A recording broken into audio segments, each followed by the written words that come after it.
നമസ്കാരം. ട്രൂജീവിലേക്ക് സ്വാഗതം. വോട്ട് ചോദിച്ച് വീട്ടിലെത്തുന്ന LDFകാരോട് പോയി വീട്ടിൽ ചെന്ന് ചോദിച്ചാൽ മതിയെന്ന് സോഷ്യൽ മീഡിയ.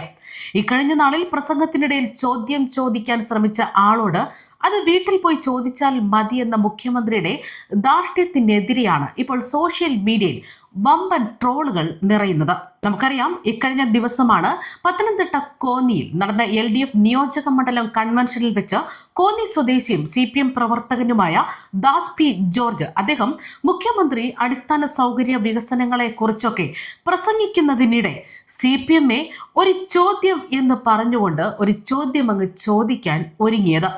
അപ്പോൾ കലിപ്പനായ മുഖ്യമന്ത്രിയാകട്ടെ അത് വീട്ടിൽ ചെന്ന് ചോദിച്ചാൽ മതിയെന്ന് ചുട്ട മറുപടിയും നൽകി. ഇതാണ് ഇപ്പോൾ സൈബർ ഇടങ്ങളിൽ ചർച്ചയാകുന്നത്.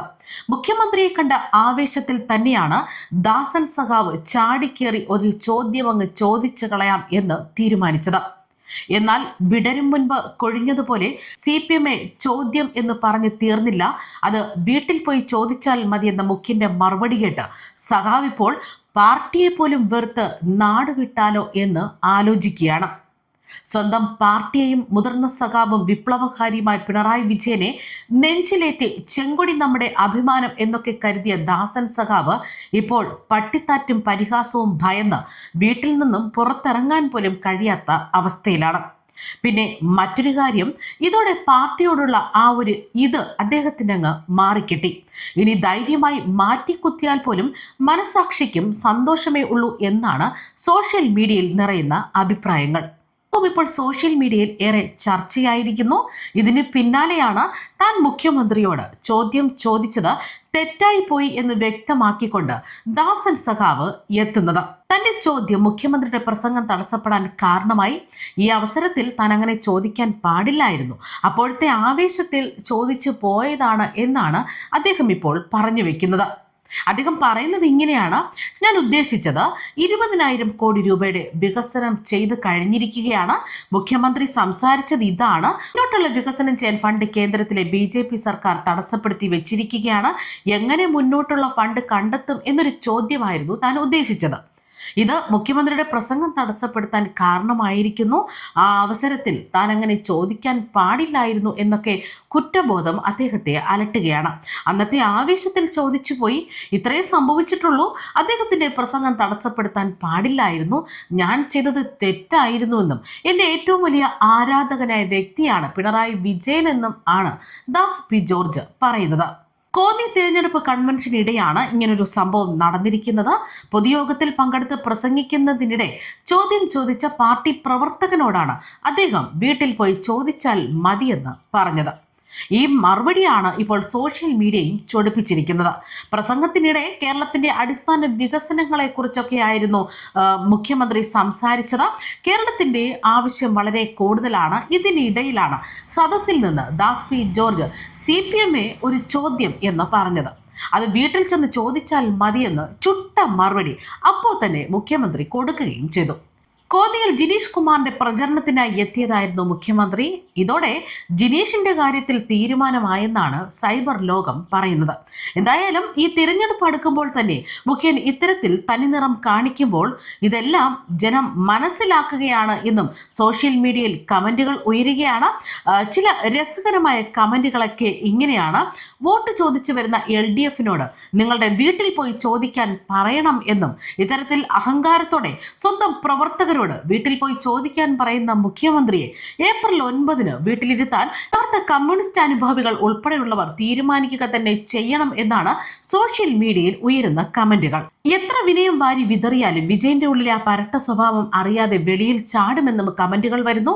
കൂടാതെ CPMയെ ഒരു ചോദ്യം എന്നും, പ്രസംഗത്തിനിടെ ചോദ്യം ചോദിക്കാൻ ശ്രമം, അത് വീട്ടിൽ പോയി ചോദിച്ചാൽ മതിയെന്ന് മുഖ്യമന്ത്രി ഇദ്ദേഹത്തിന്റെ പാർട്ടിയാണോ വീണ്ടും കൊണ്ടുവരണമെന്ന് സഖാക്കൾ നാട് നീളെ കൊട്ടിഘോഷിക്കുന്നതെന്ന് പോലും സൈബർ ഇടങ്ങളിൽ നിന്ന് ചോദ്യം ഉയരുകയാണ്. അതേസമയം സംസ്ഥാന നിയമസഭാ തെരഞ്ഞെടുപ്പിനുള്ള നാമനിർദ്ദേശ പത്രികാ സമർപ്പണം പൂർത്തിയായതോടെ മുന്നണി സ്ഥാനാർത്ഥികളെയും രാഷ്ട്രീയ പാർട്ടികളെയും ഒക്കെ ഒരുപോലെ തന്നെ ആശങ്കയിലാഴ്ത്തുകയാണ് അപരന്മാരും. മുഖ്യമന്ത്രി പിണറായി വിജയൻ, പ്രതിപക്ഷ നേതാവ് VD സതീശൻ എന്നിവരടക്കമുള്ള പ്രമുഖരായ മിക്ക സ്ഥാനാർത്ഥികൾക്കും ഇത്തവണ നല്ല രീതിയിൽ അപരന്മാർ നിൽക്കുന്നുണ്ട്. വോട്ടർമാർക്കിടയിൽ ആശയക്കുഴപ്പമുണ്ടാക്കാൻ തന്നെയാണ്, അതായത് ആശയക്കുഴപ്പമുണ്ടാക്കി വോട്ട് ഭിന്നിപ്പിക്കുക എന്ന ലക്ഷ്യത്തോടെ തന്നെയാണ് പലപ്പോഴും ഇത്തരം അപര സ്ഥാനാർത്ഥികളെ ഇവർ രംഗത്തിറക്കുന്നത്. കണ്ണൂർ ജില്ലയിലെ ധർമ്മടത്ത് മുഖ്യമന്ത്രി പിണറായി വിജയനെതിരെ വിജയൻ എംഎയാണ് അപരനായി പത്രിക സമർപ്പിച്ചിരിക്കുന്നത്. പ്രതിപക്ഷ നേതാവ് വി ഡി സതീശന് ഭീഷണിയായി കെ വി സതീശനും രംഗത്തുണ്ട്. മലബാറിലെ മറ്റ് പ്രധാന മണ്ഡലങ്ങളിലും സ്ഥിതിയൊക്കെ സമാനം തന്നെയാണ്.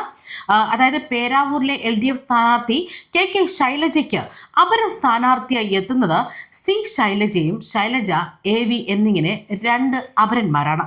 അഴീക്കോട്ടെ LDF സ്ഥാനാർത്ഥി KV സുമേഷിനുമുണ്ട് അപരഭീഷണി. മഞ്ചേശ്വരത്തെ UDF സ്ഥാനാർത്ഥി AKM അഷ്റഫിനെതിരെ നിൽക്കുന്നത് 2 മുഹമ്മദ് അഷ്റഫ്മാരാണ്. ഇവിടം കൊണ്ടും തീർന്നിട്ടില്ല. മന്ത്രിമാരായ P Rajeev, B Abdurahiman, PA Muhammad Riyas എന്നിവർക്കെതിരെ പോലും ഇത്തവണ അപരന്മാർ അണിനിരക്കുന്നുണ്ട്. ബേപ്പൂർ മണ്ഡലത്തിലാണ് ഏറ്റവും കൂടുതൽ അപരന്മാരുള്ളത്. ഇവിടെ ആകെ 6 പേരാണ് മത്സരിക്കുന്നത്. മുഹമ്മദ് റിയാസിനെതിരെ 2 അപരന്മാരും PV അൻവറിനെതിരെ 4 അപരന്മാരും നിലവിലുണ്ട്. അരുവിക്കരയിലാകട്ടെ UDF സ്ഥാനാർത്ഥി VS ശിവകുമാറിനും LDF സ്ഥാനാർത്ഥി G സ്റ്റീഫനും എതിരെയും അപരന്മാർ നിലനിൽക്കുന്നു. ഇതിൽ ശിവകുമാർ എന്ന പേരിൽ തന്നെ 2 പേരാണ് പത്രിക സമർപ്പിച്ചിരിക്കുന്നത്. CP ജോണിനും അപരനായി ജോൺ S രംഗത്തുണ്ട്. അതായത് മധ്യ കേരളത്തിലാകട്ടെ തെക്കൻ കേരളത്തിലാകട്ടെ അപരഭീഷണി ഇത്തവണ ശക്തമായി തന്നെ നിൽക്കുകയാണ്. കളമശ്ശേരിയിൽ P രാജീവിനെതിരെ രാജീവ് എന്ന പേരിലുള്ള ആൾ തന്നെയാണ് പത്രിക നൽകിയിരിക്കുന്നത്. കോതമംഗലത്ത് ഷിബു തെക്കുംപുറത്തിന് ഷിബു എന്ന പേരിലും തൃപ്പൂണിത്തുറയിൽ KN ഉണ്ണികൃഷ്ണൻ എന്ന പേരിലും അപരന്മാർ എത്തിക്കഴിഞ്ഞിരിക്കുന്നു. ഇനി തിരുവനന്തപുരം വട്ടിയൂർക്കാവിലെ സ്ഥിതി നോക്കിയാൽ LDF സ്ഥാനാർത്ഥി VK പ്രശാന്തിനെതിരെ K പ്രശാന്തും മത്സരിക്കുകയാണ്. അമ്പലപ്പുഴയിൽ G സുധാകരനെതിരെ സുധാകരൻ എന്ന പേരിൽ തന്നെ പത്രിക ലഭിച്ചിട്ടുണ്ട്. അതായത് വരും ദിവസങ്ങളിൽ ഈ അപരന്മാരെയൊക്കെ പിൻവലിപ്പിക്കാനുള്ള തിരക്കിട്ട നീക്കങ്ങൾ തന്നെയാണ് മുന്നണികൾ നടത്തുന്നത്. എന്തായാലും തെരഞ്ഞെടുപ്പിന്റെ പോരാട്ടങ്ങളൊക്കെ കടുത്ത് ശക്തമാകുമ്പോൾ തന്നെയാണ് മുഖ്യമന്ത്രിയുടെ ഇത്തരത്തിലുള്ള ചില പരിപാടികളും ഇപ്പോൾ സോഷ്യൽ മീഡിയയിൽ വൈറലാകുന്നത്. News desk true TV.